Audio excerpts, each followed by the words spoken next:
mental senses. Established thus, one is never departs from the truth, and upon gaining this, one thinks that there is no greater gain. This is indeed actual freedom from all material miseries arising from material contact. In other words, that spiritual happiness is enjoyed with spiritual senses, and if we're experiencing the material senses, better to read Bhagavad Gita than here, read such things.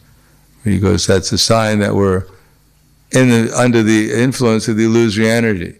There's two energies, there's the spiritual energy and there's material energy. And they have one has a distinct experience under them. The spiritual energy, the happiness is unlimited and ever increasing and always new and fresh. And the material energy is simply, as the Krishna says, it's never satisfied and it burns like fire. On the other hand, the whole idea here is to concentrate the mind upon Krishna. So generally speaking, we have the first 9 cantos of Srimad Bhagavatam, and we also have the 11th and 12th cantos of Srimad Bhagavatam that allow us to concentrate the mind upon Krishna, generally without getting too agitated. In other words, if one of course, it's not that, as Prabhupada said, we're not quarantining the gopis. We're not banning the gopis, but we're trying to put them in a perspective that would be most appropriate for us. But we can concentrate the mind upon, for instance, any one of the stories in the other cantos, and Kapila Dev speaking to Devahuti. We can concentrate our mind upon Kapila Dev speaking to Devahuti, and not only hear the verses, for instance, that famous verse about how hearing about Krishna and the mind and the heart becomes purified. What was the first word? Satam prasamgam amavirya samvido bhavanti rekarna rasayanam kata tajdoshava jajvadavargavartmini shadaratira bhaktir nukramishati. So we should not only hear these verses, but we should also hear them being spoken from the mouth of the speaker, because the speaker happens to be God. And when we hear these verses from his mouth, and we hear them being spoken, repeated by Shukadeva Goswami, then they become alive. It's not just some verse that's being spoken, it's actually an experience. We can see or experience Kapila Dev speaking this to Devahuti, and then the sages such as Maitreya Rishi or Shukadeva Goswami concentrating their minds upon Kapila Dev speaking this verse and then repeating it in disciple succession, and it becomes more and more relishable, because there we can be on the airplane flying through the universe with Kapila Dev as he's instructing Devahuti on this beautiful airplane, this fantastic philosophy.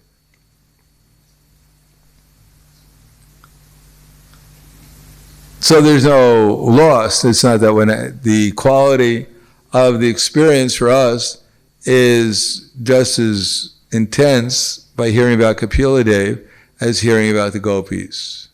As a matter of fact, for us it would make any difference.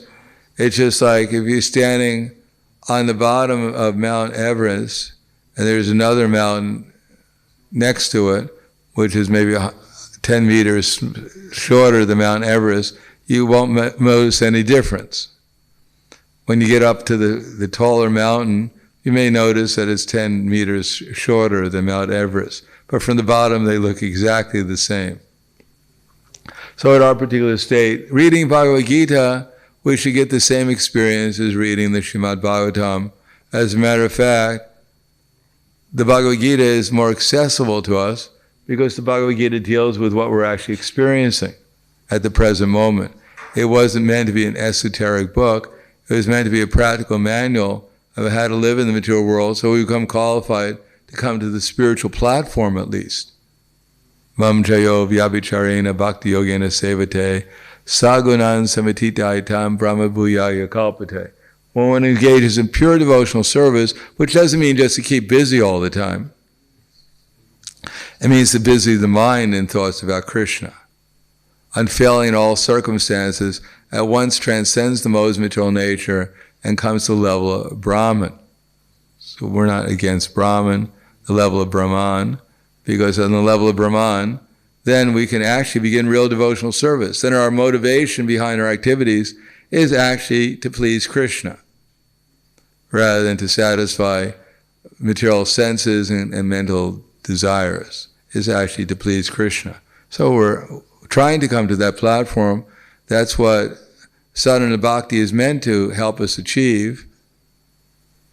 To come to that platform, come to ultimately to the stage of bhava, actual awakening our feelings for Krishna, where one is considered to be safe at that platform from the material energy. Of course, we may point out that someone like Bharat Maharaj did concentrate his mind upon Krishna in ecstasy, and yet he fell in love with a deer cub. So it doesn't seem very safe, but the acharyas tell us he was actually the very beginning stages of bhava. Obviously, he hadn't really awakened fully his relation with Krishna, or even partially, but he was in the ecstasy of bhava most of the time. But because he wasn't so fixed, he could become deviated. So this is very rare. And it happened over some period of time. He didn't even notice. And therefore, since there was no one there, no one noticed he didn't come to Mangalarti every day. Because of his lack of association, he could actually neglect his spiritual practices, and his only association was the deer cub, and therefore the deer cub didn't complain.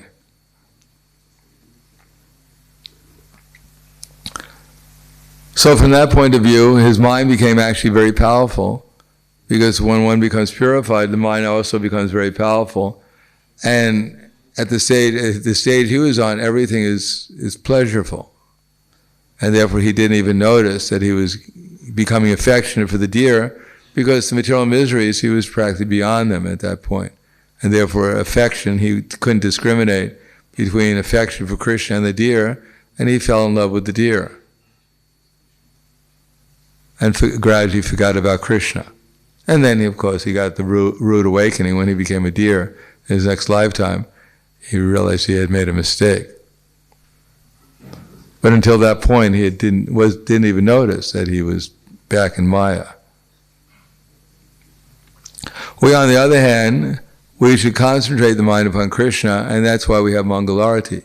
The idea of Mangalarti is not to drag us out of bed. The idea of Mangalarti is it's the best time to concentrate the mind upon Krishna, because we've been asleep, and some of our mental concoctions from the previous day we've lived out in our dreams. So we're woken up, we don't even know where we are when we wake up usually. And then we can start with relatively fresh mind.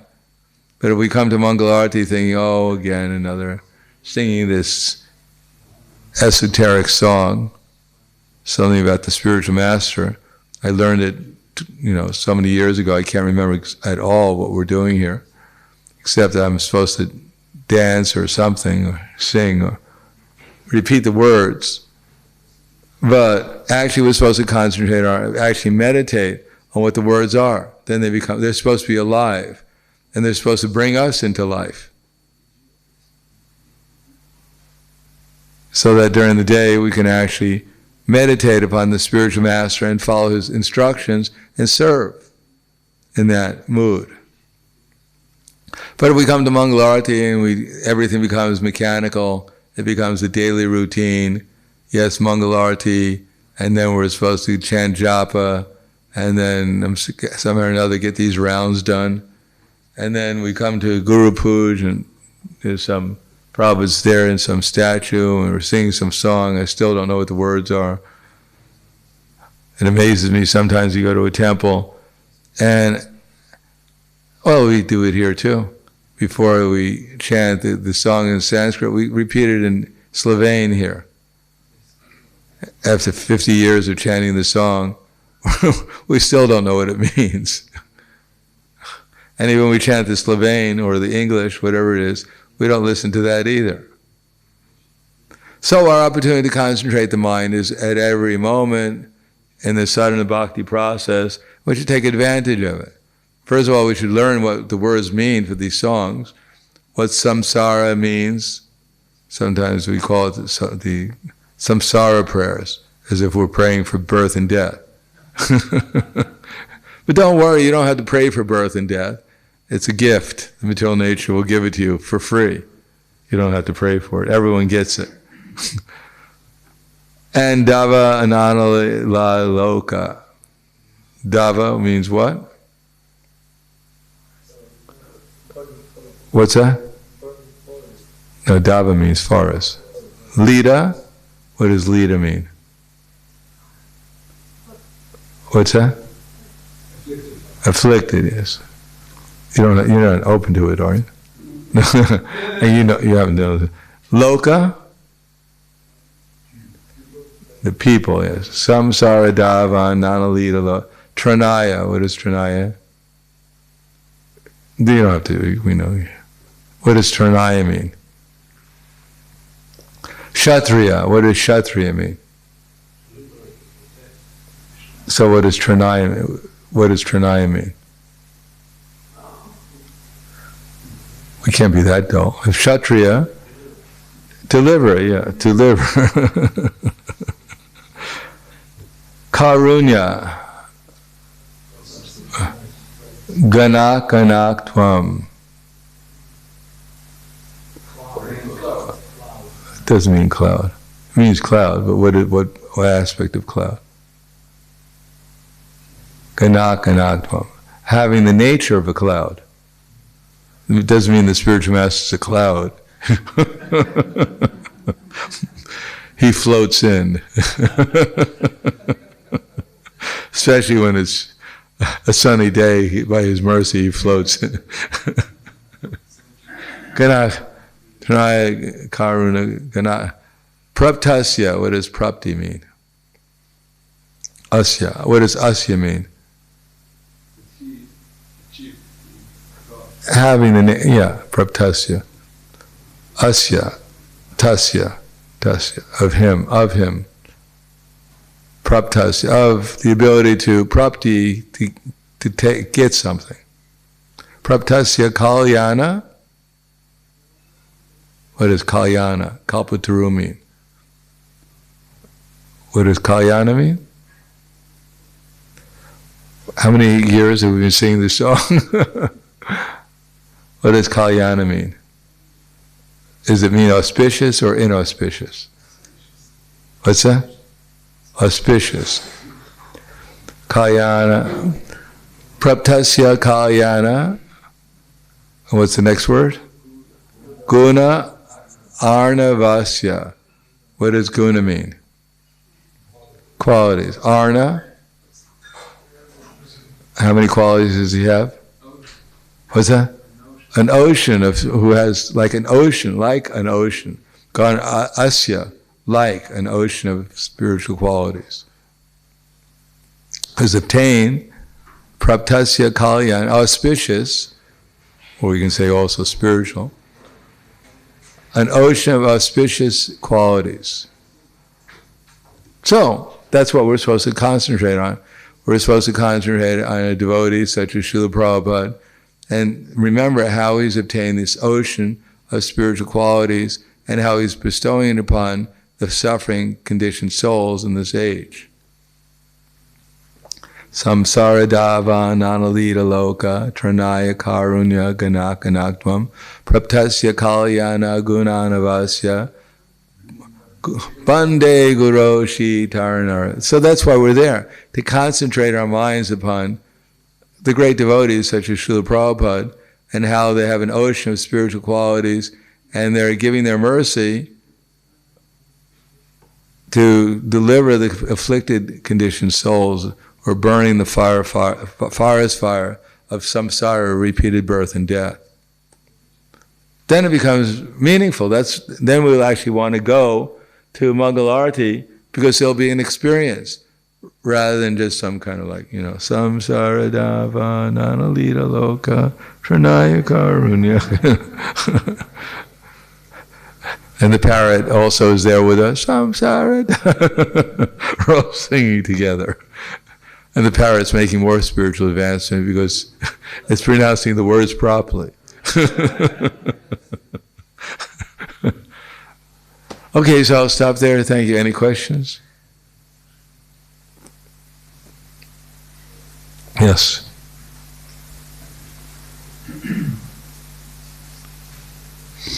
Sorry. You mentioned Bharat Maharaj and the problem of not having association with devotees, not showing up for honorarity, and devotees not being able to went out and he's veering off.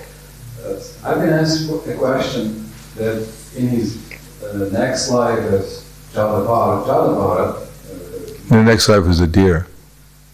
means after that, Yeah. when he was a brown boy, why didn't he seek out devotee association if that was his mistake as the emperor of Bharat? So why didn't he try to correct his behavior when he already was once burned by not having so common relationship? Well, I can imagine, number one, his immediate association wasn't very good. So he went completely within, because his father was trying to train up as a mundane Brahmin, and his brothers were worse than that. And therefore there was no immediately good association for him. And he was able to concentrate his mind upon Krishna in such a way as that he didn't have any problem anymore. He actually had made some advancement. And therefore, even when he was faced with death by the dacoits, he was simply undisturbed. So he had practically had reached perfection on a certain level. And that level, then, what is that verse from Bhagavad Gita? Then, for him, one who rejoices in the self, who's illuminating the self, who's satisfied in the self only, for him there is no duty. So in that stage, he was not in any kind of danger. He was actually living in the spiritual world with so much association there. Anything else? Yes. We have two devotees here who are in charge of asking questions.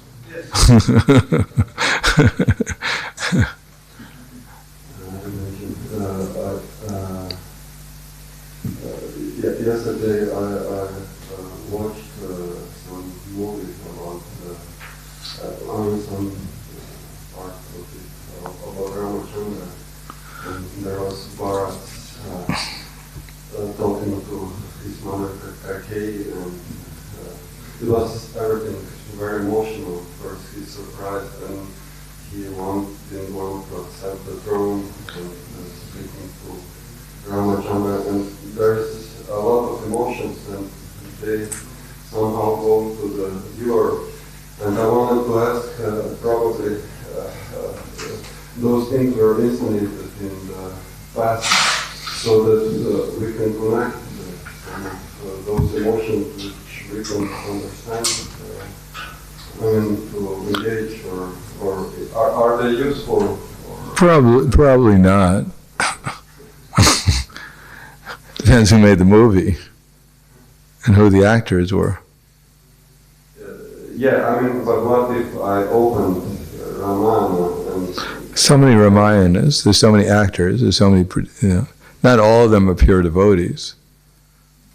In order they're depicting maybe properly the emotions.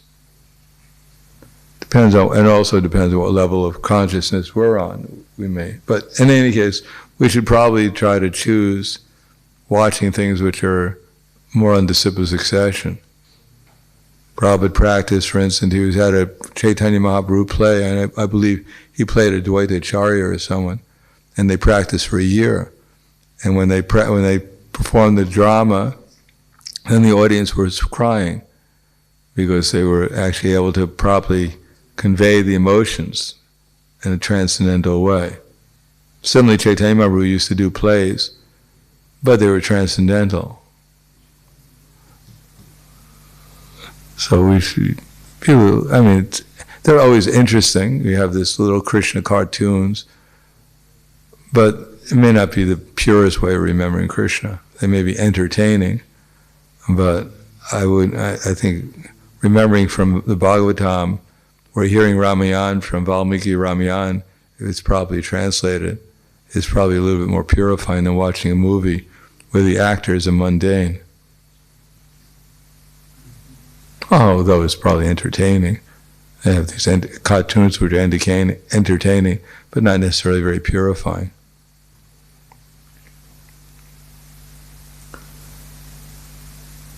Anything else? Thank you very much. Grantharaj Srimad Bhagavatam ki jai. Prabhupada ki jai.